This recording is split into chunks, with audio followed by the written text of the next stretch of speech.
Hola caravaneros, buenas tardes. Estamos acá en las preliminares para iniciar mañana las sanaciones con todas las vibraciones de la caravana de Cierra la Ventana Argentina, que se da en mayo y noviembre, organizadas por el doctor Sergio Giannini. Y acá estamos con Óscar Villavicencio, que nos va a hablar. ¿De qué nos vas a hablar, Óscar? Hola Jenny, ¿cómo estás? Un gran abrazo para ti y para todos los caravaneros y personas que de alguna manera nos están viendo y escuchando. Claro, yo he querido aportar una gotita o un granito de arena a este gran esfuerzo que están haciendo el grupo organizador de Argentina, que está a la cabeza Sergio, ¿no? Y le agradezco a él por esta invitación. Y he seleccionado un tema que está muy, digamos, relacionado con reflexiones acerca del significado de la oración y de los mantras, precisamente en el proceso de la sanación, en esta estrategia de la visión de síntesis que nos brinda la sintergética. Entonces, les tengo preparado ese tema. Espero que lo podamos disfrutar y compartir juntos. Inicio.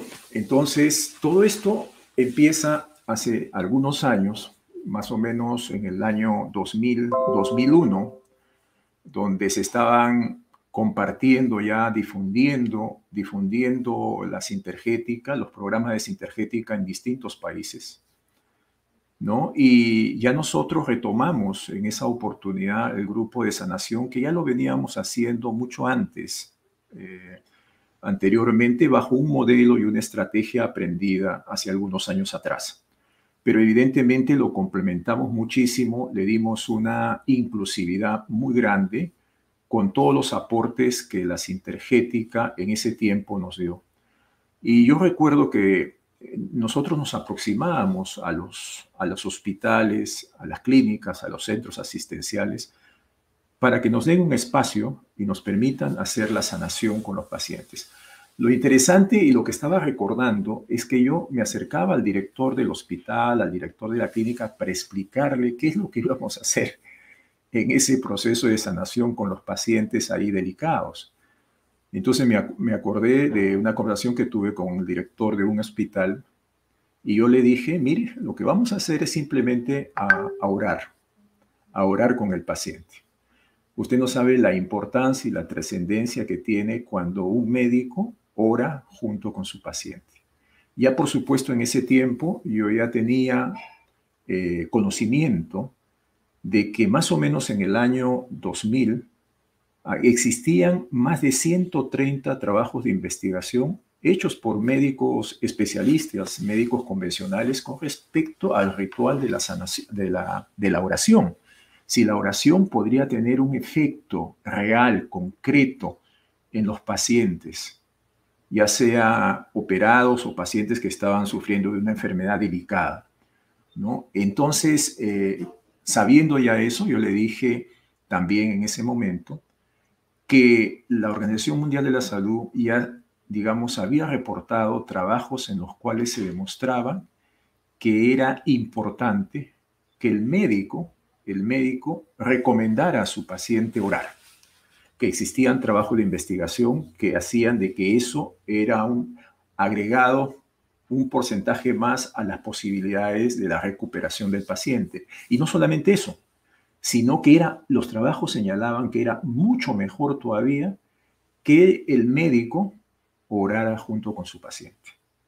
Basado en esas experiencias, obviamente el director del hospital no le quedaba otra que simplemente dejar de pasar y nos daban un espacio y por supuesto muchos de estos directores de hospitales compartieron con nosotros la experiencia e incluso ellos pasaron a ser pacientes del grupo de sanación. Entonces de eso quiero comentarles algunos aspectos justamente de la oración utilizada en los procesos de sanación. Quiero compartir pantalla, voy a compartir algunas imágenes con ustedes, si me permiten.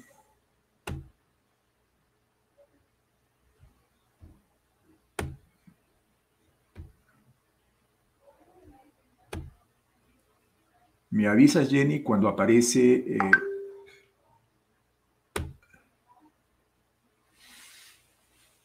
no sé si se está viendo ya la imagen, Jenny, en la pantalla. Ahí estamos, Sergio. Sergio, Oscar. No hay problema, Oscar, no hay problema. Hay algo Todos que somos uno. Ahorita soy Sergio, César, Claudio también. Hay algo que me olvidé de comentarle a los caravaneros, Claro. que sos miembro fundador de la Asociación Internacional de Sintergética y de Viacer Perú. Y además, Oscar, no hablamos de quién sos en realidad. Sería bueno que también cuentes, ¿no? Bueno, primero soy un amigo de todos ustedes, un compañero de ruta, de camino. En mi labor en esta vida me toca ser médico. Me he dedicado a las medicinas complementarias ya casi 35 años o algo más. Y hice muchas estaciones de relevo en la búsqueda insaciable de reconocer una medicina más sistémica, más integrativa, y la encontré precisamente en la sintergética, en la cual me encuentro ahora desarrollándola. Entonces yo les agradezco más bien nuevamente que Sergio, el grupo de Argentina, me haya abierto este pequeño espacio para compartir este tema y algunas reflexiones, ¿no? Algunas reflexiones con respecto a la oración y los mantras en la sanación. Entonces, quiero empezar con esta historia, ¿no? Uno se plantea si existe una comprensión científica sobre la oración, ¿no? Cuando uno comienza a indagar acerca en la biblioteca, si hay trabajos serios hechos, digamos, por profesionales de la salud con respecto a la oración, uno se va a sorprender. Si ya en el año 2000 habían más o menos 134 trabajos de investigación, obviamente han pasado más de 20 años de ahí. Ahorita se aproximan ya casi a 200 trabajos de investigación hechos por colegas, ¿no? Por cardiólogos, endocrinólogos, reumatólogos, que se han atrevido, digamos, a dar un paso un poquito más allá al tema de la oración. Y eso nos permite a nosotros decir que la religión que tiene miedo a la ciencia deshonra a Dios y se suicida. Porque nosotros ahora sabemos de lo que era considerado milagro antes, ahora ya no lo es. ¿Por qué? Porque la ciencia ha encontrado elementos para poder explicar esos hechos. Antes no existía la física cuántica, no se conocía mucho de la psiconeuroinmunología, de la neurocardiología, de la cardioenergética, de la física cuántica aplicada a lo biológico. Todos estos son capítulos enormes de la fotobiología que nos han permitido poder traducir lo que sucedía hace muchos años y era considerado como un milagro, y ahora nos damos cuenta que eso tiene un asidero y tiene una explicación. O sea, cuando ya le encontramos una explicación a algo, ya no lo consideramos un milagro. Y yo recuerdo antes cuando mirábamos a Jesús en esas tradiciones, caminar sobre el agua. ¿Cómo un hombre puede caminar sobre el agua? Obviamente es un milagro, pero ahora vemos en el transcurso de los años, ustedes han tenido oportunidad, muchos gurús, muchos faquires caminan sobre el agua. Y eso en estados alternos de conciencia, en estados yógicos, se puede conseguir y se han hecho, digamos, seguimientos de estos señores que logran hacer ese proceso. Sin embargo, diríamos que eso no le quita lo milagroso al proceso, porque no todos los podemos hacer. Quiero mencionar de pronto un trabajo relevante que en California, en el hospital de California, en la unidad de cardiología, se hizo un trabajo, un cardiólogo muy reconocido, el doctor Randolph Beer, consideró una estadística de 393 pacientes que los dividió en dos grupos. Estos 393 pacientes iban a ser operados de sus coronarias porque estaban obstruidas. Todos tenían una sintomatología específica. Sin embargo, él consideró que el 50% se llevó las fotos de esos pacientes a diferentes grupos religiosos. En este caso, no había diferencia. Cuando yo hablo de las evidencias en oración, no estamos hablando de la revelación católico-cristiana, estamos hablando de la forma de orar de diferentes grupos religiosos, budista, maometana, etc. Entonces, estas fotos fueron repartidas por diferentes grupos religiosos y se les pidió que por favor oraran por estos pacientes que iban a ser operados del corazón por una obstrucción de las coronarias. Entonces, al terminar el trabajo, obviamente la evidencia saltó, digamos, dio un salto muy grande porque se pudo determinar que las personas que habían sido rezadas, por así decirlo, habían tenido un buen posoperatorio, la mayoría, menos complicaciones y su periodo, digamos, de recuperación había sido más rápido comparativamente con aquellos pacientes que no habían sido orados o rezados. Entonces, estas evidencias ya fueron publicadas y esto nos hace ver de que, así como este trabajo, otros investigadores comenzaron a trabajar en otros tipos de patología. Entonces, la ciencia universaliza la oración.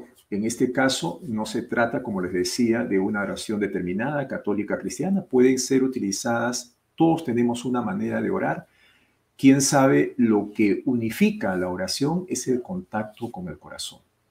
Vamos a ver qué es la característica que tiene la oración que nos hace entrar en contacto con nosotros mismos y la palabra que siempre utilizamos nosotros como grupo en Sintergética, que nos hace alinearnos, alinear el corazón, el cerebro y el alma, hasta el alma grupal y hasta la tríada espiritual, conectarnos con lo más sutil y abogar como un grupo, como alma grupal, por el paciente a lo cual nosotros estamos ayudando, porque nosotros simplemente somos, podríamos decir, enzimas, como se dice en lo biológico, que catalizan un poco la información que ese paciente de alguna manera está aprendiendo, porque sabemos nosotros, todos creo que eso lo tenemos claro, que la enfermedad no es una casualidad, no es una maldición tampoco. La enfermedad es una estrategia de la conciencia para aprender.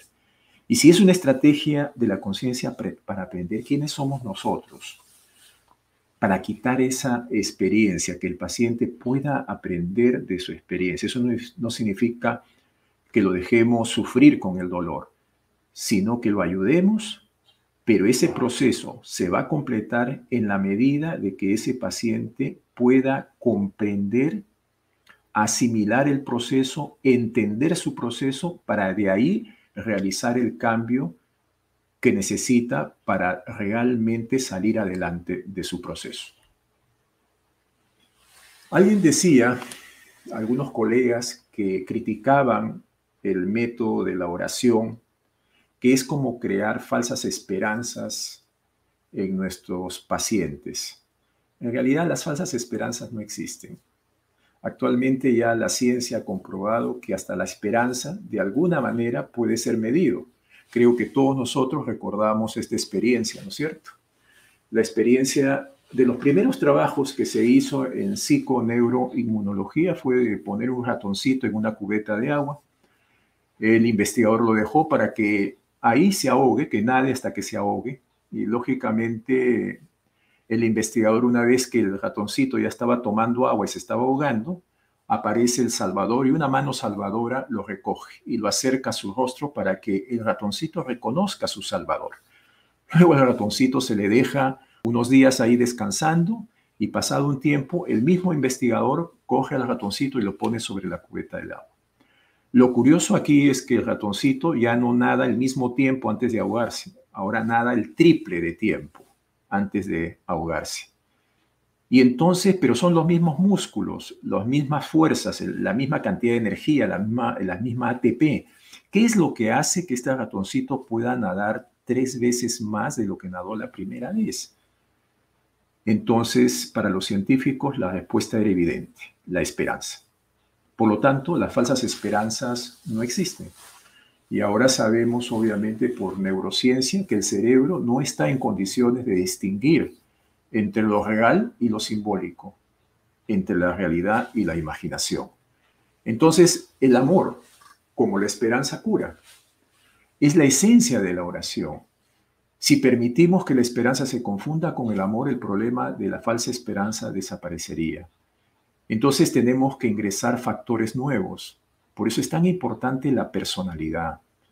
La personalidad no es lo mismo una persona que ve el vaso medio lleno a otra persona que ve el vaso medio vacío.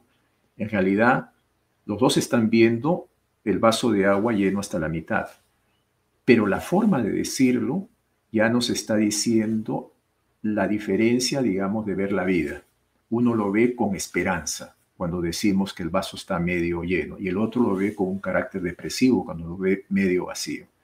Entonces tenemos que aprender a cambiar esa personalidad, a trabajar sobre nuestro carácter para tener una visión optimista de la vida. Y ahí estamos ganando, digamos, imbuyendo nuestra esperanza de las cosas y sobre todo cuando nosotros nos enfermemos o cuando también tengamos que pasar la experiencia de ser pacientes, ¿no? Eso es muy importante.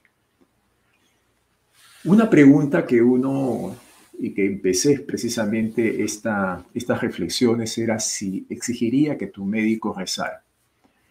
Hay un estudio realizado por el doctor David Larson, ¿no?, y sus colegas del Instituto Nacional para la Investigación Sanitaria en Rockville, que un 43% de médicos norteamericanos rezan por sus pacientes. Y eso es alto, casi es un 50%.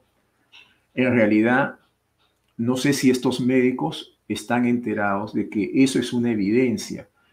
Evidentemente, cuando el médico reza por su paciente, le está dando una proporción mayor a la posibilidad de que su paciente se mejore. Y más aún, si el paciente experimenta rezar junto con su terapeuta, esto le da una proporción mayor para que el paciente pueda salir adelante. Y eso no es porque uno lo diga simplemente porque lo cree. Esos son ya evidencias constatadas, son experiencias que ya han sido publicadas. El cuerpo no distingue, ¿no?, lo que es la oración de la meditación. En realidad, oración y meditación, ¿qué tienen en común? Yo quiero simplificarlo como una reflexión: el corazón. Una oración realmente tiene que salir del corazón. Una oración no se dice de paporreta. Como también uno no medita simplemente cerrando los ojos y se pasa todo el momento huyendo de la loca de la casa. Aunque ese es un primer paso, ¿no? evitar a Chita, o a la mona Chita, o a la loca de la casa, hasta que finalmente se cansa y podemos entrar en ese estado de paz y de conexión. Pero no nos podemos pasar siempre huyendo de la loca de la casa. Hay un momento en que uno logra esa conexión, ese silencio, que sí sean unos segundos, ya está en silencio, en paz. En ese momento uno está ya conectado desde el corazón. Igual sucede con una oración, con un momento de silencio, inclusive de alguna técnica psicofísica. Hay personas que corren, que hacen lo que se llama el holding meditation, o sea, corren y en ese momento se contactan con el corazón. El doctor Herbert Benson, que es un cardiólogo muy reconocido, tiene muchos libros, entre ellos uno que se llama Curados por la Fe, donde pone muchas evidencias científicas acerca precisamente de esos estados de conexión y de paz, ¿no? Él le llama a esto respuesta de la relajación. Él dice que la respuesta del cuerpo, cuando se realizaban determinadas prácticas, oración cristiana, meditación trascendental, biofeedback, hipnosis, o técnicas de relajación llamadas entrenamiento autógeno y relajación progresiva, descubrió que el cuerpo reaccionaba del mismo modo en todos los casos, ¿no? Y a esto él le llamó en general respuesta de relajación. No hizo esa diferenciación, digamos, de las diferentes escuelas filosóficas, ¿no? Pero reflexionemos un poquito acerca de las raíces de la oración. ¿Cuándo es que el ser humano comienza a rezar? La oración es muy antigua. realmente se pierden los albores de nuestra memoria, de los albores de la humanidad, porque la oración tiene sus raíces en el miedo. Y lo más ancestral que tenemos nosotros es el miedo, lo que ancla el tallo cerebral, nuestro cerebro reptil. Y detrás de ese miedo hay un gran miedo, que es el miedo a la muerte. Y también la desesperación. Cuando uno está desesperado, se siente entre la espada y la pared, es cuando uno recién empieza a orar, a hacer un pedido desde el corazón, para que las cosas cambien y salgan en un sentido positivo. La teoría de la evolución tiene una explicación muy simple para ello. Si uno reza y está convencido de que recibirá ayuda, es probable que se esfuerce más para obtener los resultados esperados. Y esto a nosotros nos produce una respuesta de relajación, como dice Herbert Benson, nos produce paz y nos produce tranquilidad. Entonces nuestro sistema nervioso, ¿no?, se inclina hacia lo parasimpático y evitamos muchas tensiones dentro de nuestro cuerpo, que inclusive nos puede llegar a enfermar. Ya sabemos que existe lo que se llama la disautonomía, producidas por impactos estresantes, ¿no?, dentro de nuestro cuerpo, cuando generalmente sucede lo que en sintergética llamamos secuestros amigdalares, ¿no? Pero ¿cuál es la esencia? La esencia de la oración. Uno necesita tener un espacio para orar. Claro, hay personas que necesitan tener un espacio para orar. Y según su creencia religiosa, buscan una iglesia, un lugar, generalmente un día, como puede ser un domingo, ¿no? O puede hacerlo también antes de comer, o antes de acostarse, o al levantarse, ¿no? La esencia de la oración supera todos los Padre Nuestros o Ave Marías que podamos decir. Acotación de esto, yo recuerdo mucho a mi padre y a mi madre, que mi padre era muy bromista y a veces hasta sarcástico. Él se iba los domingos a la iglesia muy temprano, creo que era la primera homilia que se llevaba a cabo a las 6 de la mañana. Después regresaba, de regresar obviamente se ponía a hacer algunas bromas pesadas a mi madre y mi madre pues estallaba en cólera. Y yo me acuerdo, le decía a mi papá, bueno, ¿qué haces pues yendo a la iglesia a golpearte el pecho si finalmente vienes y mira lo que haces, lo primero que haces acá en casa, ¿no? Entonces yo creo que cuando uno ora, uno se ilumina. Si se conecta con el corazón a través de la oración, ve el mundo de manera distinta y se da cuenta de sus metidas de pata. Entonces hace un esfuerzo de no volverlas a cometer. Esa es la idea, digamos, de encontrar esa respuesta de relajación, de encontrar ese contacto con el corazón, de que podamos aprender, de que podamos evolucionar. Pero si volvemos a caer en lo mismo, pues estamos simplemente haciendo un remedio o una repetición de lo mismo y no estamos logrando ningún avance en nuestra evolución, ¿no? Importante saber que la oración es universal. Ya lo habíamos dicho al inicio también, la oración no requiere catedrales, iglesias, sacerdotes ni ministros. La oración es, y siempre ha sido una cuestión del corazón. Es el intento de una persona de comunicarse con el todo. Y la esencia de la oración le podemos encontrar, como dije, en muchas técnicas. A veces hay técnicas psicofísicas que nosotros lo hacemos, como existe el yoga, el tai chi, el renkojo, la biodanza. Y cuando estamos realizando estas estrategias terapéuticas, también estamos orando al mismo tiempo. Por ejemplo, hay una persona, Thomas Merton, decía, yo rezo respirando. La oración es lo que necesita hacer. Cuando sale de nuestro interior debemos permitir que siga su más curso natural y espontáneo. Recordemos que la oración es el intento de una comunicación con lo absoluto. Uno puede hacer pedidos a través de la oración. Generalmente oramos para hacer pedidos. Eso es una cosa ancestral y surge como una necesidad. Ya sabíamos, cuando uno está desesperado es por algo. Cuando uno está con miedo es por algo, entonces uno pide. Y como dice en la Biblia, el que pide se le da, se le concede. Yo creo firmemente en ello. Entonces, hay un estudio realizado por la Hermandad Luterana que reveló que un 70% de los cabezas de familia entrevistados consideraban que su situación económica era un reflejo de la atención que Dios les dedicaba. El 48% manifestó que rezaban con regularidad para ser más ricos, ¿no? Bueno, uno puede pedir por todo. Por eso esto nos lleva a una disyuntiva también. Se cuenta una anécdota de un joven que siempre quiso tener un automóvil de último modelo.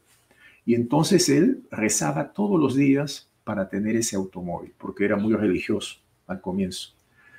Y finalmente, como vio que pasaban los años y no se le concedía su deseo, o Dios, según él, no le concedía el deseo, entonces decidió hacerlo al revés. Decidió robar un carro, ¿no? El carro que más le gustaba, el más nuevecito, y luego de robarlo comenzó a rezar nuevamente para pedirle perdón a Dios. Entonces, la oración no sirve para conseguir cosas, no es para conseguir cosas. Rezar es ser consciente del presente y percibir la magia del mundo. Es eso, fundamentalmente, ¿no? Con respecto a cómo orar, existen también trabajos interesantes, como un estudio realizado en la Universidad de Islandia, en Reykjavik, por el profesor de psicología Erlendur Haraldsson. Se identificó un factor de habilidad en los sanadores que utilizaban la oración con regularidad. El informe valoraba la capacidad de 7 personas de influir en el crecimiento de células de cultivo en tubos de ensayo. De igual manera, hay un grupo muy reconocido, precisamente muchos de los trabajos que yo he señalado que han sido publicados es de una asociación denominada Spindrift, una asociación que está dedicada a la investigación de la oración. El factor de habilidad se valoró pidiendo a las personas con diferentes experiencias en oración que intentaran influir en la germinación de semillas y la actividad metabólica de cultivos.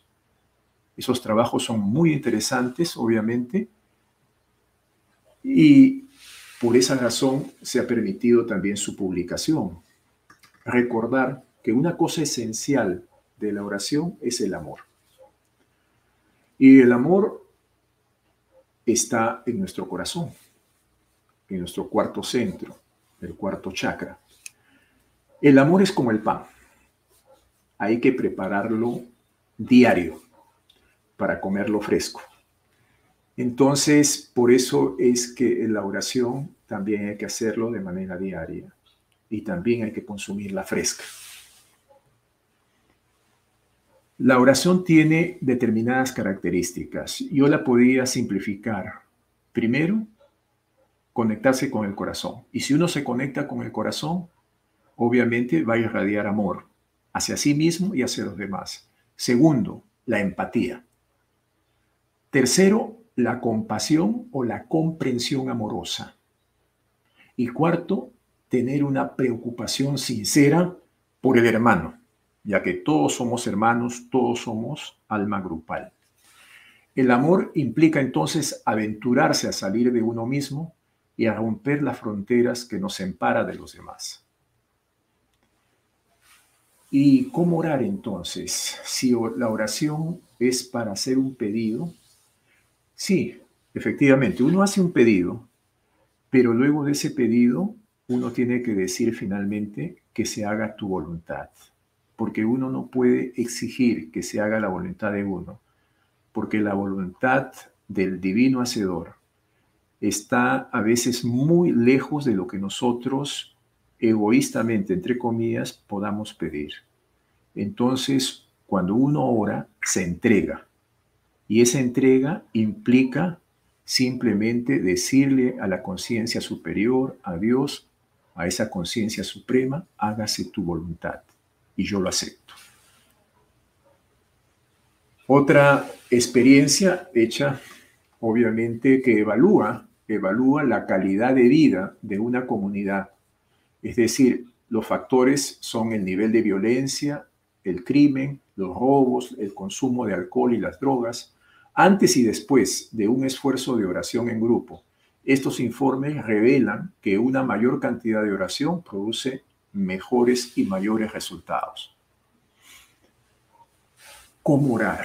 Esto es interesante porque a veces nos ponemos de acuerdo. Lo que se ha podido determinar a través de todos esos estudios y experiencias realizadas científicamente, entre comillas, es que cuando un grupo de personas de manera ordenada, y cuando hablamos de manera ordenada estamos diciendo en forma coherente, como si fuese una luz láser, nos unimos a orar en un mismo momento, inclusivamente sobre un paciente determinado, vamos a tener mejores efectos, porque cuando las voluntades se alinean, se hace la voluntad divina. Generalmente generamos una fuerza atractiva para que la voluntad divina se presente.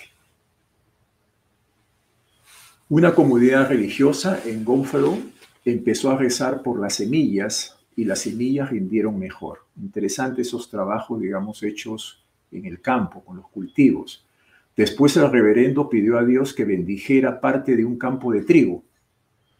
Los granjeros que participaron en el experimento afirmaron que se consiguieron, mire usted, mejores cosechas en las zonas donde se había bendecido los cultivos. Es evidente que hay un movimiento de energía que generan los grupos cuando rezan, obviamente juntos, porque se genera una fuerza grupal. ¿Qué es mejor? ¿Orar solo o orar grupalmente? En realidad las dos formas son valederas. Hay momentos en que nosotros necesitamos, como dice la Biblia, cerrar nuestra puerta, entrar en nuestra habitación y rezar en soledad. Eso nos conecta mejor. Y hay momentos en los cuales podemos nosotros compartir esa oración apoyados con la energía que se genera de la presencia grupal. Finalmente quiero terminar simplemente mostrándoles algunas de las oraciones, mantras que generalmente hemos utilizado en las estrategias de sanación. Esta es la oración de focalización, ¿no? Que dice: centro del alma grupal, con pureza de móvil, inspirados por un corazón amoroso, nos consagramos como grupo al servicio de sanación. Esta es la oración de intención, que dice así: que el amor del alma una, enfocada en este grupo, irradie sobre ti, hermano nuestro, sanando y disipando todo aquello que obstaculice la armonía en tu salud y en tus correctas relaciones. Y hay una oración preciosa que lo utilizamos de protección cuando el onco o el que coordina el grupo de sanación considere que hay que proteger al grupo, protegerlo un poquito más. Es: en el centro de todo amor permanecemos, y hasta allí nada nos puede llegar. Desde ese centro de amor yo me exteriorizo para servir y amar. La oración del nuevo grupo de servidores del mundo: que el poder de la vida una fluya a través del grupo de todos los verdaderos servidores. Que el amor del alma una caracterice la vida de todos los que tratan de ayudar a los grandes seres. Que cumpla mi parte en el trabajo uno, mediante el olvido de mí mismo, la inofensividad y la correcta palabra. La oración de unificación, que la deben haber dicho o utilizado permanentemente, ¿no? Todos los hombres son uno y yo soy uno con ellos. Todas las almas son una y yo soy una con ellas. Busco amar y no odiar. Busco servir y no exigir servicio. Busco curar y no herir. Que el dolor traiga la debida recompensa de luz y de amor. Que venga la visión y la revelación interna. Que el porvenir sea revelado. Que la unidad interna sea demostrada. Que cesen las divisiones externas. Que se consolide el amor. Que todos los hombres amen. La gran invocación. Esta es una oración universal.